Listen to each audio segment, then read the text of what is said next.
Assalamualaikum warahmatullahi wabarakatuh. Waalaikumsalam warahmatullahi wabarakatuh. Halo teman-teman semua, kembali lagi di podcast kita yang membahas Islam dengan santai dan relevan untuk kehidupan sehari-hari. Hari ini kita bakal ngobrolin tentang hadis dan bagaimana relevansinya di era digital. Kadang kita bingung, apakah hadis masih relevan dengan kehidupan modern? Yuk kita bahas bersama dosen kita tercinta, yakni Bapak Arif Riyadi dari CMA. Yang pertama, dari Bapak sendiri, definisi hadis itu apa sih Pak? Jadi ulama sepakat bahwa hadis itu adalah ma'udifa ilan nabi nuqaulen au fi'len au takriren au sifatin khalqiyah au khuluqiyah, yaitu segala sesuatu yang dinisbatkan kepada Rasul Shallallahu Alaihi Wasallam, baik itu perkataan, perbuatan, ketetapan atau sifat-sifat yang menempel pada Nabi, itu semuanya adalah hadis. Misalkan perkataan Rasul mengatakan at-tahuru syatrul iman, bahwa kesucian merupakan sebagian dari iman, atau perbuatan Rasul senantiasa setiap kali sholat selalu mengakhiri dengan doa misalkan, atau ke kamar kecil pasti beliau akan berdoa pula, bangun tidur beliau juga membiasakan doa. Ini adalah hadis. Tapi secara spesifik tentu saja kalau memang hadis itu diulang-ulang, perbuatan itu diulang-ulang oleh Rasul, maka itu dinampakkan sebagai sunnah. Nah ini Kak, teman-teman semuanya, secara spesifik seperti itu antara hadis dengan sunnah. Sekali lagi, sunnah adalah perbuatan Rasul yang diulang terus-menerus. Kalau perbuatan kita tidak dikatakan sebagai sunnah, misalkan kita bangun tidur, habis itu biasa kita ngopi, maka ngopi itu bukan sunnah karena kita bukanlah Nabi Shallallahu Alaihi Wasallam. Tapi kalau memang itu dinisbatkan kepada Nabi, maka itu adalah sunnah. Tapi urgensitas dari sebuah hadis dan sunnah itu kawan-kawan semuanya harus kita bedakan di zaman sekarang ini, karena perkembangan sunnah ini sangat dahsyat sekali. Tidak semuanya yang dinisbatkan kepada Rasul itu semuanya adalah hadis ataupun sunnah. Sebagai contoh seperti ini kawan-kawan semuanya, Rasul zaman dahulu itu senantiasa pakai peci, kemudian luarnya itu namanya imamah. Maka kemudian apakah hal itu kemudian kita biasakan karena itu adalah yang menempel kepada Rasul dan kita katakan sebagai sunnah? Itu bukanlah sunnah, karena sunnah kedaerahan setiap warga negara itu pasti berbeda-beda. Kalau zaman Rasul karena memang panas di Arab sana, harus menghindarkan kepala agar tidak terpapar dengan cahaya matahari yang sangat ngeri sekali. Bayangkan saja 50 derajat di sana teman-teman. Jadi beda dengan kita 35 derajat, 33 derajat, andaikan misalkan tidak berpeci, aman-aman saja kita keluar rumah. Tapi kalau di sana tidak. Nah ini kawan-kawan semuanya. Sehingga misalkan hal yang menempel pada Rasul bersifat kedaerahan itu bukan dikatakan sebagai sunnah. Tiba-tiba saja kemudian kita tidak pakai helm, pakai kita imamah, ditangkap polisi, ini yang sunnah Pak. Bukan seperti Anda Pak polisi yang beda, karena tidak ada di zaman Rasul. Ini sekali lagi harus kita bedakan. Urgensitas kenapa kita harus mempelajari hadis, ya, yang sebagai dasar yang kedua setelah Al-Quran, dan tidak bisa dipisahkan antara Al-Quran dengan Al-Hadis. Kalau kita sudah hafal Al-Quran, tentu kita harus mempelajari hadis, karena dasar agama kita itu pijakannya hanya dua itu. Tapi sekali lagi, karena konteks orang itu memaknai sunnah itu berbeda-beda, maka sekali lagi kita harus mempelajarinya untuk membedakan apakah memang benar-benar itu sunnah dari Rasul atau tidak. Banyak sekali teman-teman semuanya sunnah yang dari Rasul ternyata tidak bisa dilakukan sekarang ini. Contohnya Rasul juga pernah dalam hadisnya mengatakan Aisyah itu seperti hanya sarit, bubur sarit yang lezat sekali. Kemudian apakah kita dari mengambil teks hadis itu kemudian kita memasak sarit tiap hari? Ini sunnah nih. Kecuali kalau memang secara spesifik Rasul mengatakan bahwa nakhal misalkan terdapat pemanfaatan untuk tubuh kita, itu secara spesifik ada. Tapi kalau umum Rasul mengatakan sarit, karena sarit, bubur sarit itu hanya ada di Arab sana, maka kita tidak mungkin kemudian sarit kita masukkan sebagai sunnah.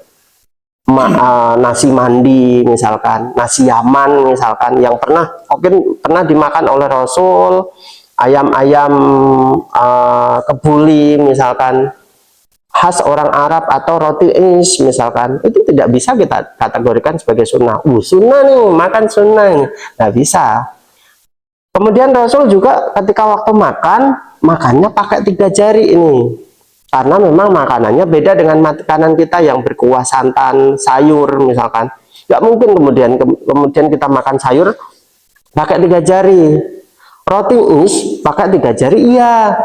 Paham ya kawan-kawan semuanya ya? Ini membedakan antara sunnah dengan hal-hal yang kedaerahan, yang setiap daerah pasti berbeda. Kita pakai sendok sekarang, ya sunnah, silahkan, nggak masalah, karena memang ini sudah mengalami perkembangan yang sangat dahsyat. Transportasi Rasul juga, Rasul zaman itu memakai yang namanya kuda.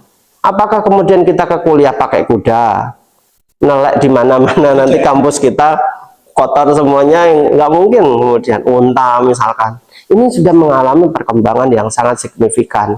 Haji kita kemudian pakai unta, kan nggak mungkin. Berapa unta yang harus kita bawa misalkan sampai ke Makkah? Belum sampai sana udah pada mati semuanya, karena perjalanan sangat luar biasa, jauh sekali. Ini kawan-kawan semuanya yang harus kita bedakan antara hadis dengan konteks terkini. Oke, untuk pembagian hadis itu ada berapa sih Pak? Secara spesifik ini kalau misalkan saya sebutkan semuanya, ini satu SKS ini. Ini enggak, garis besarnya saja. Secara garis besar ada yang namanya hadis ahad, ada yang hadis mutawatir. Hadis ahad adalah yang diriwayatkan 1 sampai 3 orang. Rasul kajian atau mengatakan di hadapan 2 atau 3 orang sahabat atau 1 seorang sahabat. Ini adalah ahad. Adapun mutawatir lebih dari 3. Kajian Rasul bersama para sahabat yang lain misalkan. Ada hadis kalau memang itu diriwayatkan perorangan tadi ya, tapi kalau misalkan dia itu diriwayatkan oleh rawi-rawi, dilihat dari sanad tersebut ya, ada yang namanya hadis masyhur, ada hadis aziz, ada hadis gharib. Kalau hadis masyhur tentunya langsung ya 3 orang. Kalau aziz itu 2 orang, kemudian gharib itu 1 orang. Kemudian ada yang dinamakan sebagai mutawatir, itu mutawatir lafzi, ada mutawatir maknawi yang disepakati bersama-sama lafadznya, atau kemudian sahabat itu tidak hafal lafadznya, kemudian beliau hanya hafal maknanya. Ya, kontekstualnya iya, tapi tekstualnya tidak. Ini adalah banyak hadis yang seperti itu.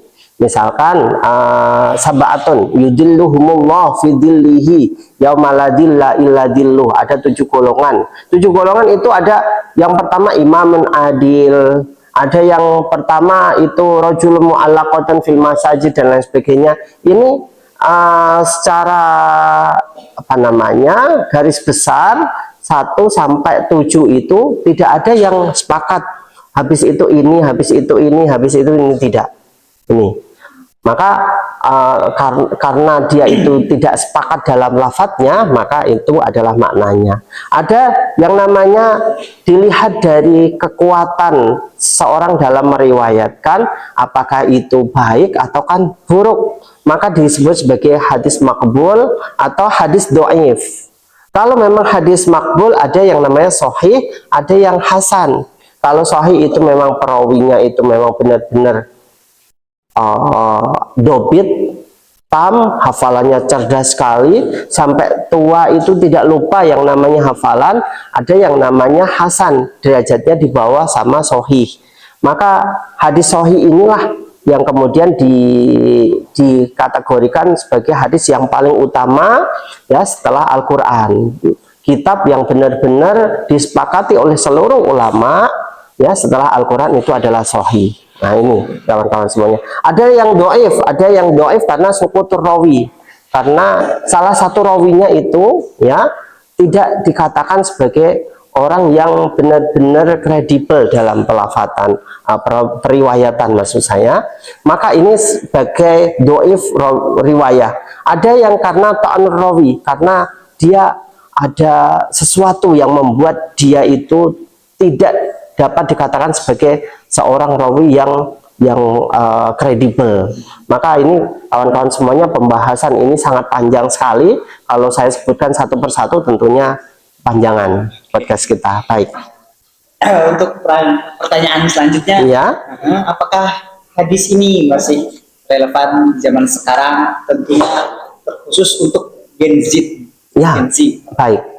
Teman-teman semuanya, hadis ini senantiasa, karena kita panutan utama dalam kehidupan seorang muslim adalah Rasul Shallallahu Alaihi Wasallam. Sosok ini tidak akan kita dapatkan kecuali dalam kitab hadis ataupun dalam sejarah Islam. Sejarah Islam itu pun mencakup keseluruhan sahabat-sahabat yang ada di situ, pelaku-pelaku sejarah yang ada di situ. Tapi secara spesifik kita tidak mengetahui bagaimanakah sosok Rasul Shallallahu Alaihi Wasallam kecuali di dalam hadis. Maka ini sangat-sangat relevan. Kenapa sih kita itu perkembangan zaman sekarang, dekadensi moral Indonesia itu semakin jauh, ya, rusak generasinya, rusak sekali. Kita lihat berbagai kondisi yang ada di Indonesia ini, dari mulai pemalakan, anak-anak SMA loh sudah pakai celurit yang panjang-panjang untuk malak orang di jalan, ngambil motornya orang dan lain sebagainya. Ya Allah, na'udzubillah. Nah, ini adalah bukanlah akhlak yang ditekankan oleh Rasul Shallallahu Alaihi Wasallam. Tentu bukanlah orang Muslim, meskipun dia adalah KTP-nya adalah orang Muslim. Salah pendidikan yang dikonsep oleh para orang tua kepada anak didiknya, ini juga berbekas sekali. Bagaimana pendidikan karakter itu sudah diterapkan oleh orang tua ketika waktu, bahkan sebelum lahir pun sudah ada pendidikan kepada anaknya. Misalkan kita mencari pasangan itu yang seperti apa, kriterianya disebutkan oleh Rasul. Tungkihatil mar'atu li arba'in li diniha, li jamaliha wali nasabiha wali maliha wali diniha fatfat fidatid din. Perempuan dinikahi karena 4 kriteria, karena kecantikannya, karena hartanya, karena nasabnya, karena agamanya. Maka carilah yang ada agamanya.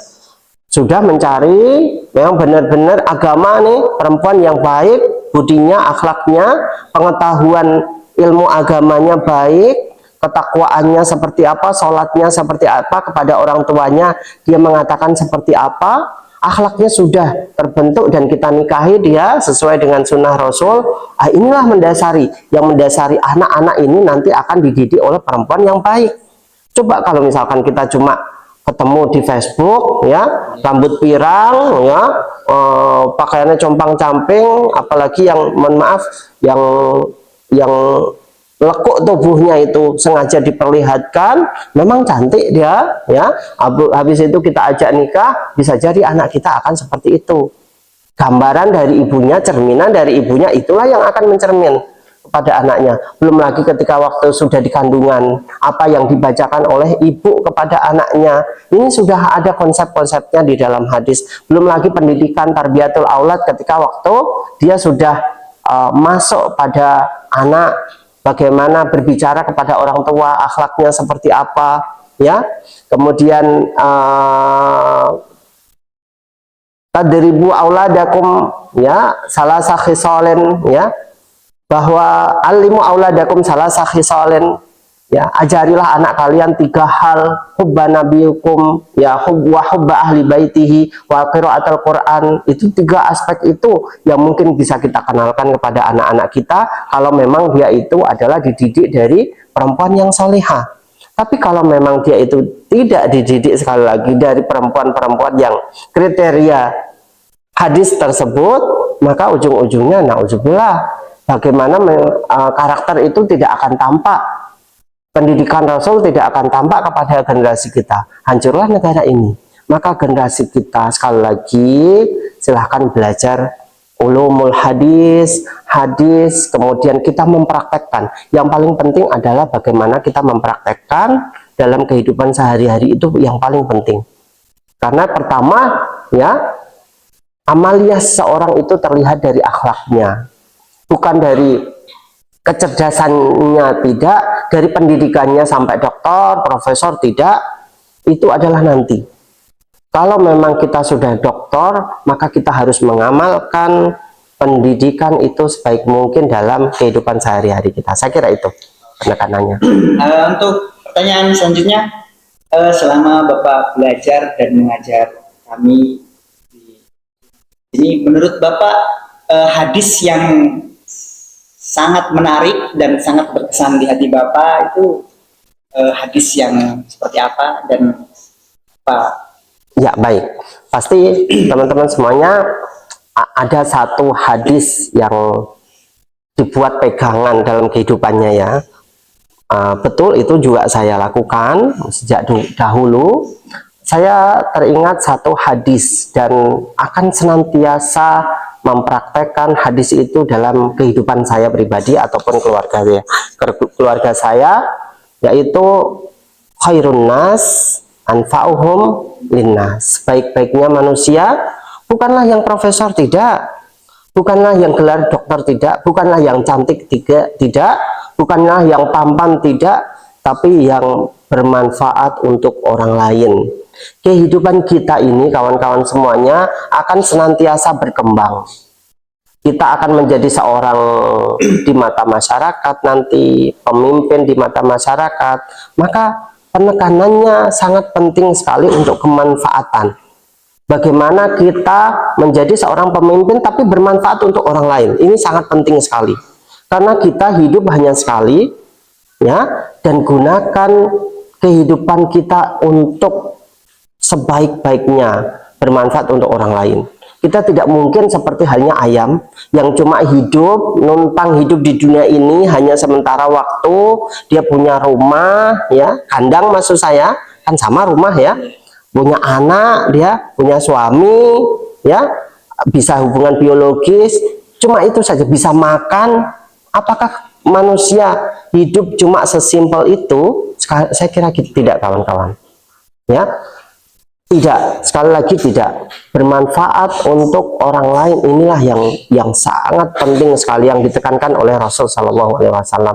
Bagaimana kita, misalkan apapun itu pekerjaan kita nanti, profesi kita, baik itu guru kah, dokter kah, ya, baik itu kawan-kawan yang dari IH jadi penyuluh kah, penghulu kah, modin kah, kiai kah, ya, tokoh agama kah, atau apa saja, kalau kita memang mendedikasikan diri kita untuk orang lain, yaitu bermanfaat untuk orang lain, itulah yang akan tinggi derajatnya di hadapan Allah Subhanahu wa Ta'ala nanti.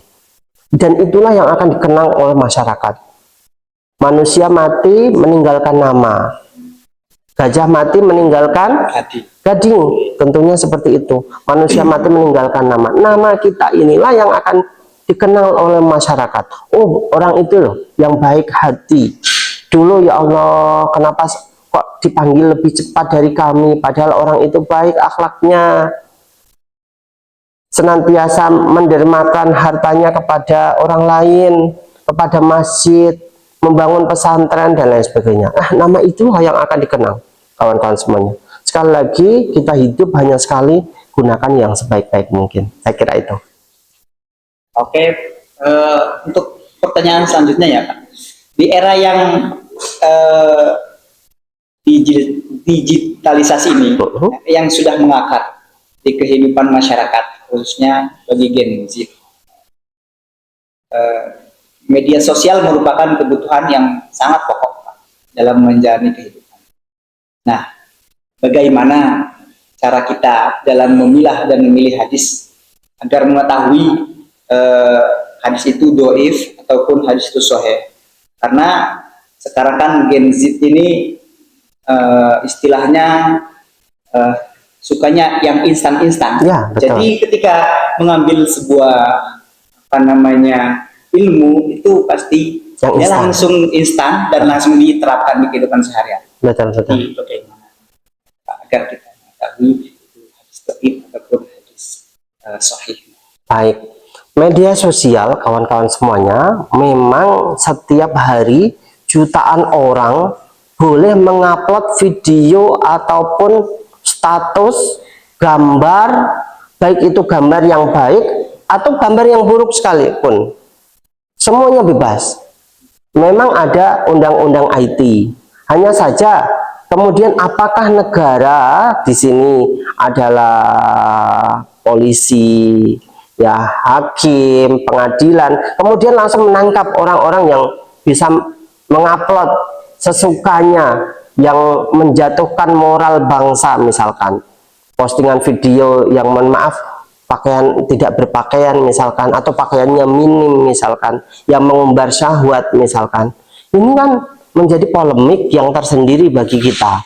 Kita satu sisi adalah ingin menghindari yang namanya dosa, tapi bertebaran di media sosial itu yang namanya dosa seperti itu, dan itu dikonsumsi oleh anak-anak kita gitu loh. Oke lah kalau memang dia dewasa sudah menikah misalkan. Kalau anak kecil kan bahaya sekali seperti itu. Ini bahaya sekali kawan-kawan semuanya. Dan ranah media sosial inilah wajib sebagai ilmuwan hadis, teman-teman mahasiswa ilmu hadis khususnya program studi ilmu hadis ya pada umumnya seluruh PTKIN seluruh Indonesia ini, saya menekankan agar teman-teman semuanya ikut andil dalam bermedia sosial. Pertama adalah mengunggah hal-hal yang bermanfaat untuk orang lain. Jangan status-status yang nggak jelas. Rasanya pengen mati hari ini. Malah mati beneran. Ini status terakhirnya nanti. Pasti seperti itu nanti. Oh, makanya kemarin kok buat statusnya seperti itu. Janganlah seperti itu. Mati itu memang sudah takdir Allah, kawan-kawan semuanya. Cuma ditolak perempuan satu kemudian pengen mati. Kemudian pengen bunuh diri, dunia gelap seakan-akan seperti itu. Emang perempuan hanya satu di dunia ini, ya. Cuma ditolak satu laki-laki, kemudian seperti itu kita. Maka kawan-kawan semuanya jangan seperti itu. Ecek-ecek hal-hal yang seperti itu. Banyak hal yang lebih dasar daripada hal-hal yang seperti itu. Ke depan teman-teman semuanya silahkan bermedia sosial yang baik. Tebarkan keilmuan di bidang hadis.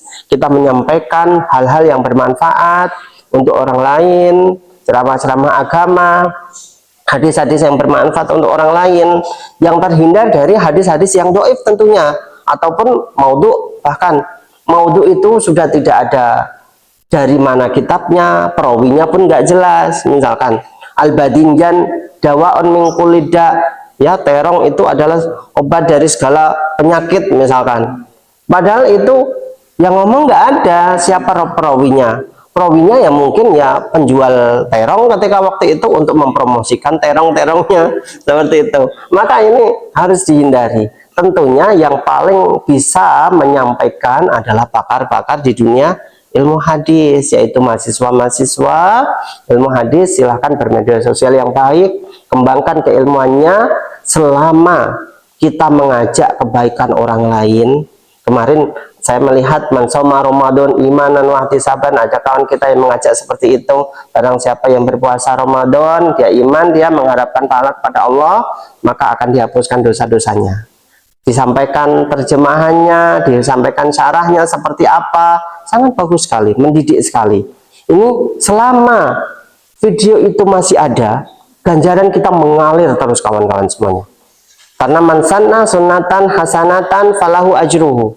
wa ajruman amila biha duna ayang kusomin husyai.